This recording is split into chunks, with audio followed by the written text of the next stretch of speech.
The World of Darkness is a complex and deep setting, filled with many monsters and men that are preparing for the end of the world. You've probably seen videos about Vampire the Masquerade, or maybe you've heard of this gothic punk setting and wish to know more about it and what to play. Or perhaps you're a veteran who would like more insight into the playbooks, especially those that you've never tried before. I seek to demystify all playbooks at once in this video, starting with the most beginner-friendly playbooks to the playbooks that are so difficult even veterans struggle to play them. The purpose of this video is to be a guide for what playbook you and your playgroup should get from a local game store or drive-thru-rpg.com. If you have a particular playbook in mind, look at the timestamps below to jump straight to that section. The best way I could describe the World of Darkness is that it's an urban fantasy omni setting, and you'll quickly understand what I mean as I go through each playbook.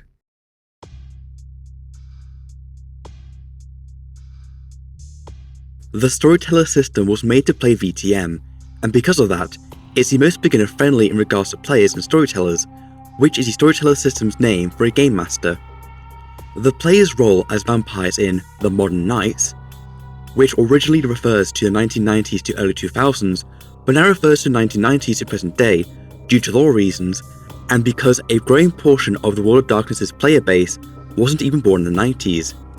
The best way I could describe a typical session of VtM is a Scooby-Doo episode where the monsters are real and you're the monsters. The accurate way would be that you are stuck in the middle of a three-way war. One side are Byzantine politicians, another side are religious fanatics, and the last side are just communists. You are placed into a world where the fall of Constantinople is considered a recent event to most of the older vampires. There have been plots in motion since before recorded human history, and you're probably going to get caught up in the middle of one, either as the pawns, or more likely, as collateral. Rarely will you ever be a part of those machinations. After all, you're just a vampire in your hometown or city, sitting around your local Greggs, wondering when you're next going to get a proper meal in the form of someone's blood, or as the older vampires call it, vitae. Or more likely yet, you're just mucking about because a lot of your unlife is going to be just as mundane as your normal life. The only reasonable difference being that you don't have a pulse anymore and may or may not burn in sunlight, depending on how diluted your vampiric blood is. I would advise that you do not take your chances with that. Oh, and don't forget, the apocalypse, or as you'll hear about it, Gehenna, is coming soon, so these are considered to be the final nights before the end times. So enjoy this while you can, because despite already being dead, you can still die a final death.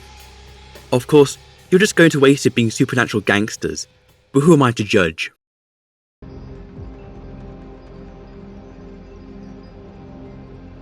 Because you really like Twilight.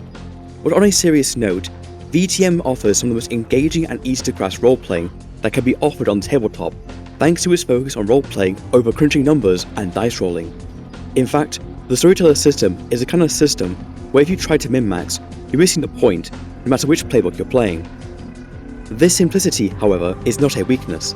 It's a strength that allows for a lot of flexibility and diverse interpretations of roleplaying. There's a reason why White Wolf was a direct competitor to TSR during the 90s. When you play with the Storyteller system, you'll quickly understand why. Another reason you should play is because of the flexibility of VtM setting, in that you can set your chronicle on your local street if you want to.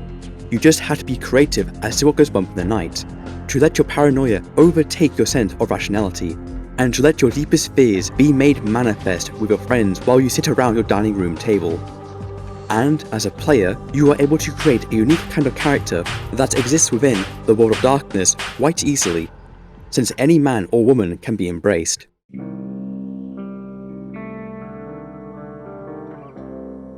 VtM is very much focused on storytelling and role-playing over fighting your enemies and seeing big numbers, especially since everything in the Storyteller system only uses d10s and no other die. Don't get me wrong, combat can happen and your character can be good at it, but you're still expected to roleplay the dice rolls and be creative with how events go down in the scene, which you will get better at with practice. While in D&D, violence is often an acceptable answer, in VtM, violence is just one of many options you consider, and is often the best choice available, as you will almost never be at the top of the food chain. Vampires do not have a level 12 power boost, and to even get that powerful in the first place, you have to be hundreds of years old, something you aren't likely to be in your first few chronicles. That's all to say, talking will be a way out of a situation more often than not. The storyteller system rewards role-playing heavily, meaning that if you're going in expecting heart-pounding action like in a video game or movie, then you're going in for the wrong reasons. Even with the more action-focused games the storyteller system has to offer. The closest thing I could compare to what playing VtM is like is The Sopranos. Lots of talking and character moments, punctuated by brief and brutal moments of action. Those moments of action will often be bloody and gory, but they are not the focus of VtM. Because of this, one could find VtM to be quite boring, because VtM is about the build-up to key moments, and for those going in with a D&D mindset, this could be quite a turn-off, not just for VtM, but for most storyteller games. While VtM is quite easy for players to get into, the storyteller system at all levels requires a good storyteller. This isn't like D&D, where you're expected to be given a checklist and an open world to explore. The game is more like a movie, with a director and actors. The storyteller is expected to direct, write, and perform multiple characters and general narration, or while the players perform their own characters. A lot of the pressure is put onto the storyteller, hence why the system isn't after them. So if you're not a veteran with the storyteller system, or at least somewhat experienced as a tabletop role player, the storyteller system can be quite daunting, because even with good friends, it can be quite awkward role-playing with others for the first time. My advice for those who feel anxious about role-playing in general: just do it! Thinking about doing it is often the worst part. The act of role-playing can be quite freeing because of that.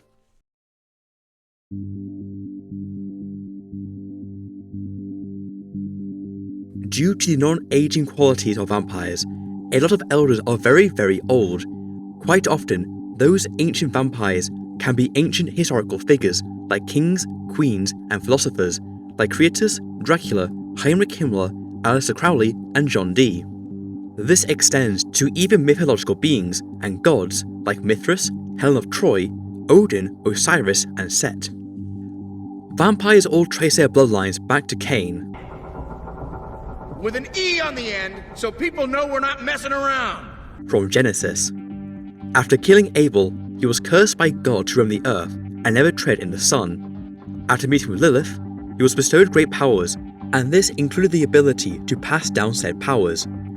Before the Great Flood, the third generation of vampires wanted to become stronger, and so they decided to cannibalize and destroy the second generation. But if you close your eyes... Cain, realizing what the third generation did, gave each of the thirds very fitting curses, like making a handsome guy very ugly or giving another schizophrenia.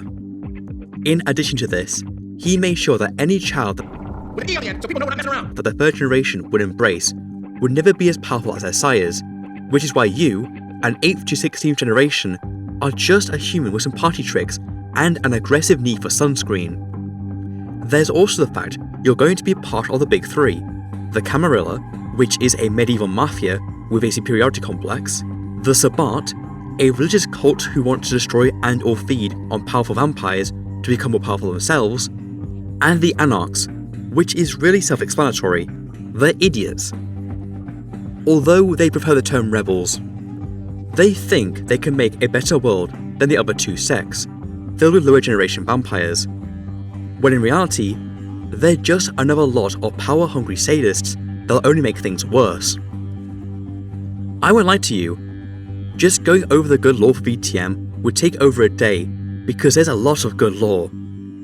Going through all the clans, important vampiric figures, esoteric lore tidbits, and so on would take more than a week, and other videos have also covered those in detail.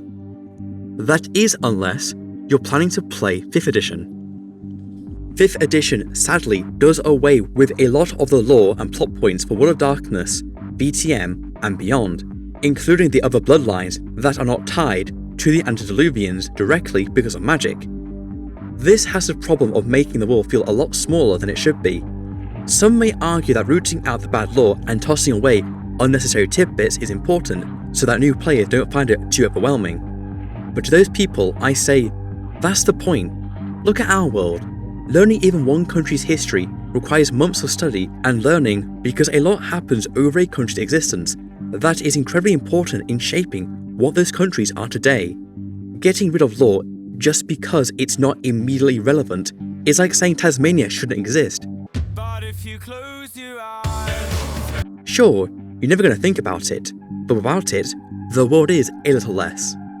And remember, the world of darkness is meant to be our world's dark reflection. Now finally, Beowulf is Bigfoot, Dracula was real and tried to expose vampires because he was a troll and thought to be funny, and Heinrich Ludent, also called Dr. Totentanz, is a vampire, and this is what he looks like.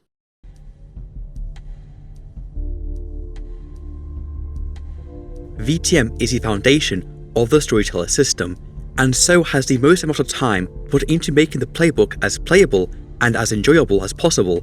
VtM is also the most popular World of Darkness playbook, meaning it shouldn't be too difficult to find a group to play with, but like with all TTRPGs, it is best if you find some friends to play with at a table, because acting and role-playing are a key part of the player and storyteller experience.